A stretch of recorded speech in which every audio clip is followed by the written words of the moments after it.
Hello and welcome to the latest video article from A+ Professional Resumes.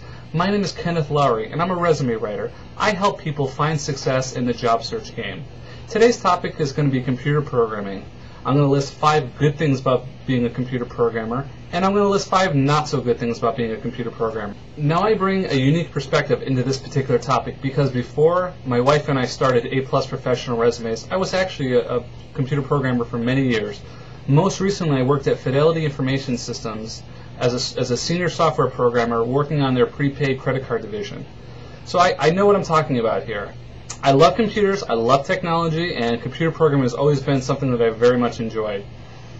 Now let's start the list with things that are good about computer programming. And number 1, top of the hit parade, is the pay. The pay for computer programmers, I looked it up online, and according to itmanagement.earthweb.com, for 2008, the median salary range for a computer programmer is from $57,500 all the way up to $96,750.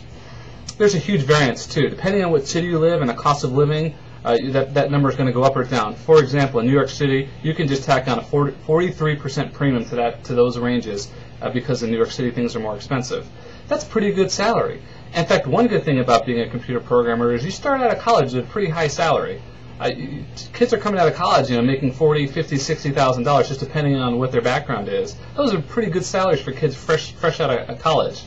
And another good thing about computer programming with respect to pay is that once you've been into it, once you've been into the career for a year or two, your salary will go up rapidly. If you have the ability and the aptitude to do good work, people will pay you the money. And if your current employer is unwilling to pay you more money, you just put your resume out there and go to the company across the street and they'll pay you the money.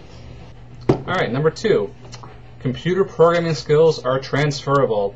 If your company goes under, if they close your local office, or for some reason you decide you don't want to live in your state and you want to move across the country, all of the skills that you've learned at your job are transferable. You can simply take them up, put your resume out there, and someone else will pay you the same salary, if not more, to do the same exact job.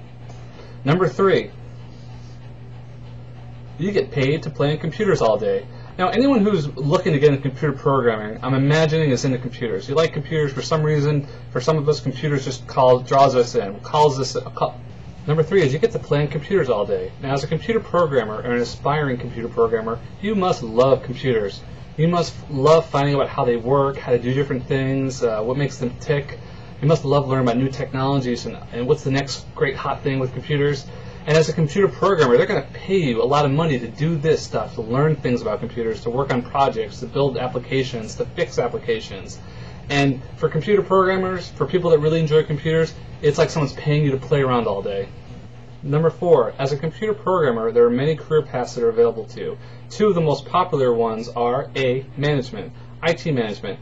A lot of IT managers come from the ranks of computer programmers. If you were to poll IT managers throughout the country, you would find that the vast majority of them were at some point in their careers a computer programmer. And B, project managers. Project managers also, by and large, come from the ranks of computer programmers. I polled them myself, and I find about 50% of them have at some point been a software programmer. Those are 2 great career paths. There's several other great career paths that are available to you as a computer programmer. And number 5 is a comfortable working environment. As a computer programmer, you're working inside in the air conditioned at a comfortable desk and chair using a keyboard, and it's a low stress job in that respect. And it's a very comfortable working environment. You're definitely not going to be out there in the elements.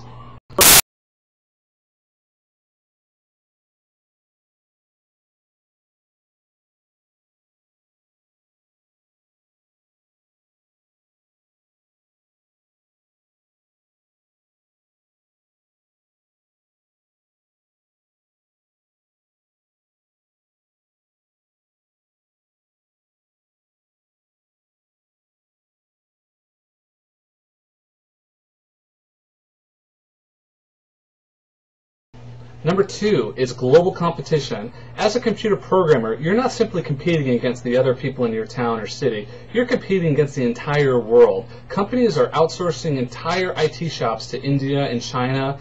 You're competing against folks from India who are very talented, very educated, coming in here with HSV-1 visas that are competing for the same jobs you're going after. So it's a very competitive field to be in.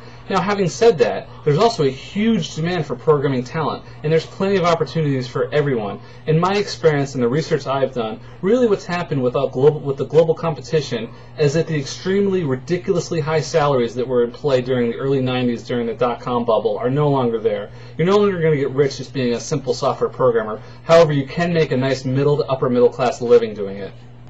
Another negative thing about being a computer programmer is the constant struggle to keep your skills up to date. This is not a field that you can be passive and just coast in. You must constantly be up to date with what's going on in the tech world, what languages are becoming popular, what skill sets are becoming obsolete, what technology platforms is your company bringing in, what applications are they going to bring in. It's a constant struggle to stay up to date, and if you do not enjoy that, if it's not something that you really are interested in doing, this is not the career field for you. The fourth negative thing about being a computer programmer is what I call the TPS report factor. If you've ever seen the movie Office Space, you'll know what I'm talking about. And this simply refers to the bureaucracy and the overhead and the BS that goes in with being a computer programmer. It never ceases to amaze me how they'll pay someone $40 an hour and have them fill out paperwork that they could pay someone else $10 an hour to do. But it does happen all the time as a computer programmer. There's going to be job functions that you have or things that you have to be concerned with that are completely unrelated to software programming, and it sometimes is very frustrating. And it's not unique to software programming. All jobs have these sorts of issues to deal with. And the fifth negative thing about being a software programmer is the fact that you're tethered to your desk all day. There's going to be mornings where you go to work and you pull into your office complex and you get out of your car, and it is just the most beautiful day. It's a postcard day, a Chamber of Commerce day. The skies are clear. It's just perfect temperature out. And you think to yourself, wow, I'd love to go to the beach or do something fun today. Go play some golf. But unfortunately, you've got to go inside and sit at your computer screen and pound away your keyboard for another day. That's a very negative way to look at it, but it is a reality. So again, if you're not someone who really enjoys playing around on computers all day, computer programming might not be the career path for you. In closing, let me just say that computer programming is, I believe, a very great profession. It's a great way to make a living. It's a lot of fun. If you're the right kind of person, if you're someone who just is drawn to computers for whatever reason, it can be just an absolute great way to make a living. The pay is good, the work is interesting, it's a comfortable work environment. There's plenty of opportunities for advancement if you want to take your career to a different direction. Skills are transferable, as I said. And some of the negative is really, it has to do with your philosophy of life and your personality. If you're not someone that likes to be inside all day, then computer programming is not for you. As far as the competition that I spoke about briefly, the global competition, you know, in my experience, the only thing that's really happened is that, again, the astronomical salaries that were in play during the early 90s, during the internet bubble, the dot-com bubble, are really not in place anymore. You're not going to get rich being a software programmer alone. What you're going to be able to do is make a solid upper middle class to middle class living. A very comfortable living. You're not going to get rich unless you're the top 1% of computer programmers. That's true for every profession, by the way. But you can make a very nice, comfortable middle-class living doing something that you enjoy, doing something that's a lot of fun. There's lots of opportunities out there. Even though a lot of the jobs have been outsourced, many more jobs have been created back here in the States. There's a huge demand for technical talent, and I believe there always will be. These jobs are the wave of the future. Technology is not going away, and the demand for programming technology professionals is only going to increase. Well, thank you for listening to my video article. My name is Kenneth Lowry with A+ Professional Resumes, and if you're interested in a career as a computer programmer, if you're looking how to break into the field of computer programming, please come to our website, www.aplusprofessionalresumes.com, and just sign up for our newsletter. We have lots of great information and tips on careers of all kinds, including computer programming. Let us review your resume. We'll help you get that great next job. Thank you very much.